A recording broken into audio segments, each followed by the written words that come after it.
देखो यार, pressure exerted at any point on an enclosed liquid is transmitted equally in all direction।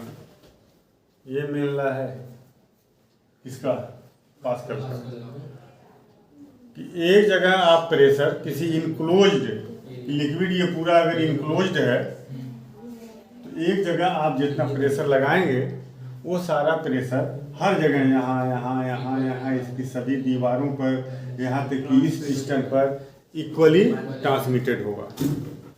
यहाँ 10 ATM का pressure अगर लगा दिए आप तो 10 एटीएम हर जगह लगेगा, ठीक। और pressure in a liquid at rest is same at all point if we ignore gravity. Gravity को अगर हम इग्नोर कर दें तो हर जगह प्रेशर क्या होगा, इक्वल रहेगा। ग्रेविटी का अगर इग्नोर कर देता हूँ,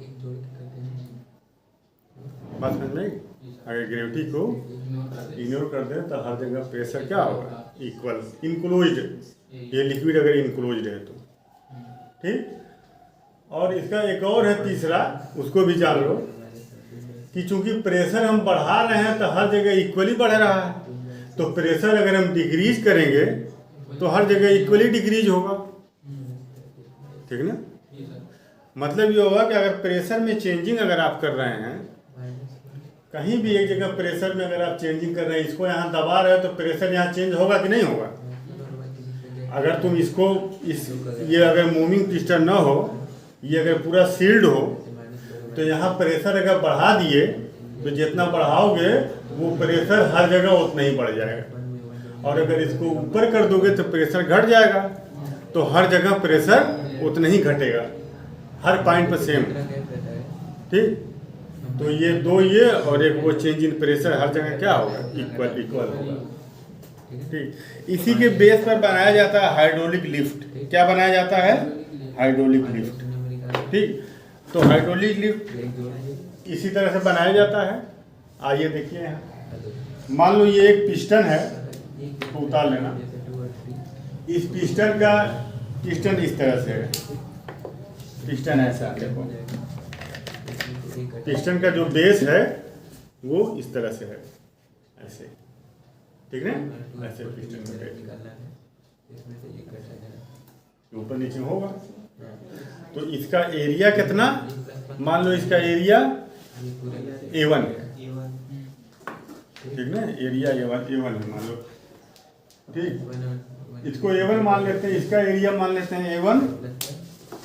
देखो इसका area A1, area of piston, यहाँ लिख दें area of piston, area of piston A, ये मान लो ए है और ये बी है, तो एरिया ऑफ पिस्टन ए कितना है, ए स्क्वायर मीटर, और एरिया ऑफ पिस्टन बी, ये पिस्टन बी का एरिया कितना है, B square meter, square meter में हो, स्क्वायर सेंटीमीटर में जो भी हो, ठीक है। इसका नहीं, इसका A1 कर लो, A1 और इसका A2 कर लो, तो ये इसका एरिया कितना है A1 और इसका एरिया कितना A2। देखो पहले इसको समझ लो, इस पिस्टन का एरिया A1 और इस पिस्टन का एरिया A2। आप ये देख रहे हैं कि A1 छोटा है A2 से, ये बड़ा और ये चौड़ा पिस्टन है, ये छोटा, ये इसका एरिया कम है, इसका एरिया ज़्यादा है, A2 बड़ा है, A1 छोटा है। इतनी बात समझ में आ गई। अब उसके बाद देखो, इस पर अगर हम फोर्स लगाएं F1, कितना फोर्स लगा रहे हैं, F1, तो इस पर कितना फोर्स लगेगा, इस पर मान लो लग रहा है ऊपर की तरफ F2, ठीक। इस पर अगर हम फोर्स लगाएं F1 तो पिस्टन ऊपर जाएगा ना, प्रेशर बढ़ेगा, दबाएंगे प्रेशर बढ़ेगा, प्रेशर बढ़ेगा तो ये ऊपर की तरफ जाएगा, ठीक। तो अब देखो यहाँ का प्रेशर कितना होगा, pressure on piston piston A पर कितना प्रेशर होगा बताओ। प्रेशर इक्वल टू क्या होता है पिस्टन है pressure P1 equal to force upon area, ठीक है, फोर्स अपॉन। इस पर कितना होगा pressure on piston B,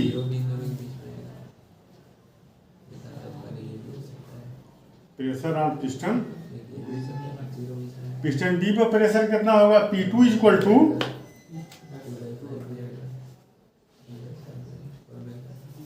force F2 लग रहा है और एरिया A2, ठीक। और आप ये जानते हैं कि जितना प्रेशर यहाँ लगेगा, अगर यहाँ P1 प्रेशर लग रहा है तो वो हर जगह P1 हर जगह रहेगा। जितना प्रेस इसको प्रेस करके जितना तुम प्रेशर यहाँ लगा रहे हो वो प्रेशर हर जगह इक्वली डिस्ट्रीब्यूट होगा। तो अगर यहाँ P1 लगा रहे हो तो यहाँ भी जितना प्रेशर यहाँ तुम लगाओगे उतना ही प्रेशर यहाँ लगेगा, है ना, बताया है ना कि जितना प्रेशर आप यहाँ से देंगे वो इक्वली डिस्ट्रीब्यूट हो जाएगा हर जगह, तो यहाँ भी वही आएगा। तो P1 P2 को क्या होगा according to Pascal law, Pascal law के according P1 equal to P2, बोलो पहले इधर देखो समझ लो, P1 P2 के बराबर होगा। जितना यहाँ प्रेशर देंगे उतना प्रेशर यहाँ रहेगा। तो P1 P2 के बराबर अगर है तो P1 की जगह आप रख दीजिए F1 upon A1 equal to F2 upon A2, तो ये आ जाएगा F1 बाई F2, ये यहाँ आएगा, ये यहाँ चला जाएगा A1 अपॉन A2। ये बात समझ में आई। तो अब देखो यहाँ देखो इन दोनों में कौन बड़ा है, A1 is A2 is greater than A1, A2 is greater than A1। तो since A2 is greater than A1, ये A2 बड़ा है A2 छोटा है, तो A2 बड़ा है और A2 छोटा है, ठीक।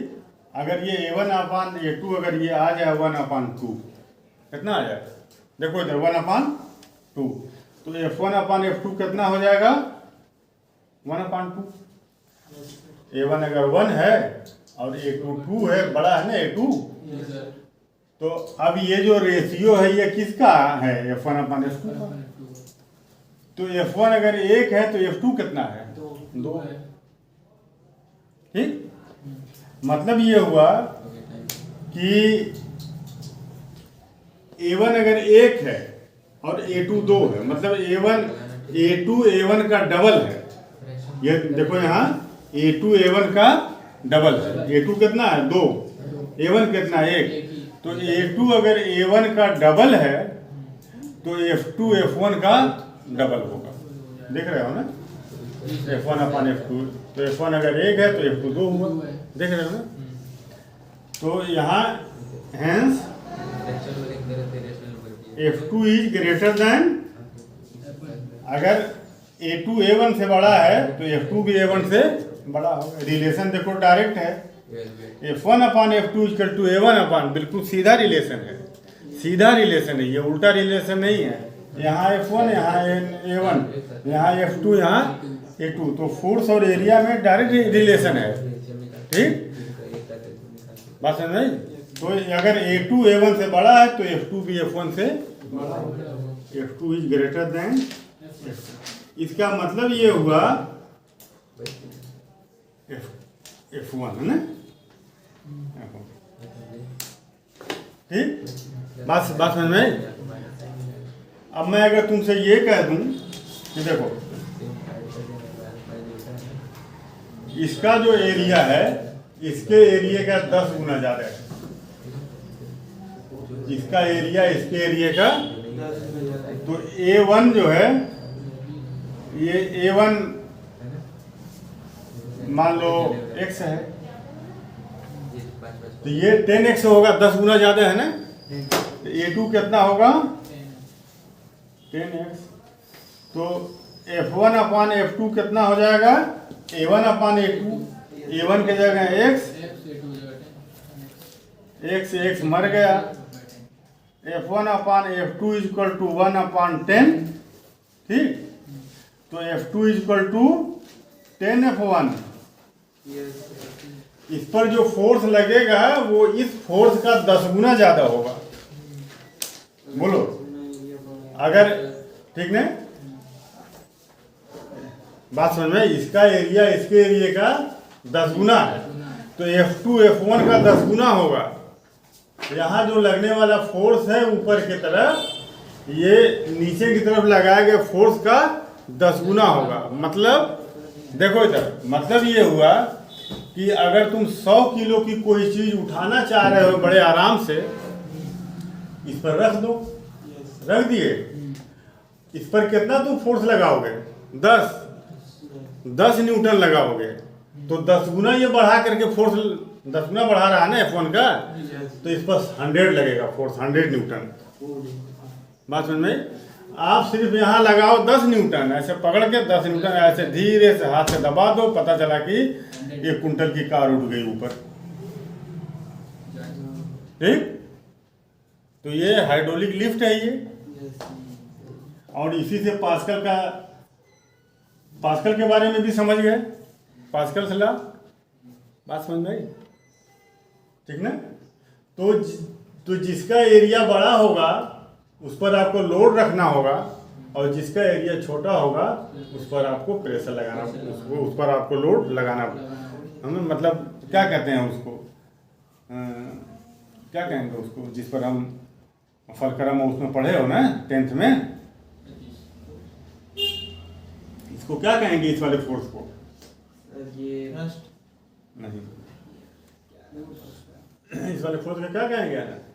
जो फोर्स जो ऐसे लगाते हो वो ऊपर की तरफ उड़ जाता है। चलो ठीक है, ये इनपुट फोर्स है, ये आउटपुट फोर्स है, ठीक है। ठीक, इनपुट फोर्स कितना है, तो ये 10 गुना बढ़ा रहा है। इस पर अगर तुम 100 न्यूटन का फोर्स लगाए तो इस पर 1000 न्यूटन का फोर्स लगेगा, ठीक है। चलिए इसको उतारिए, बोलो।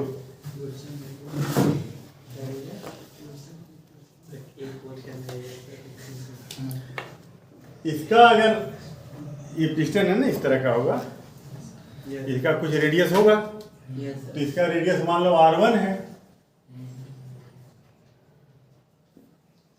रेडियस ऑफ पिस्टन B, इसको A ने रेडियस ऑफ पिस्टन B, इसको R2 कर लें, और यहाँ रेडियस ऑफ पिस्टन,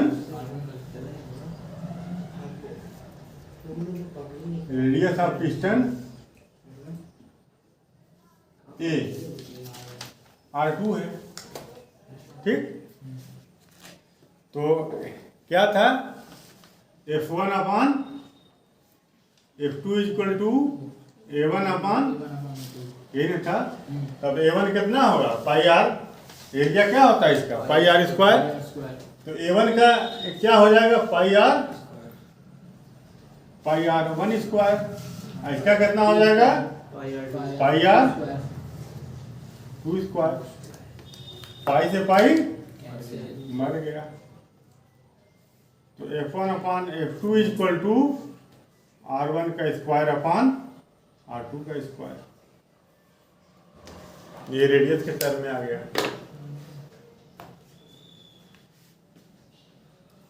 कर लो इसको।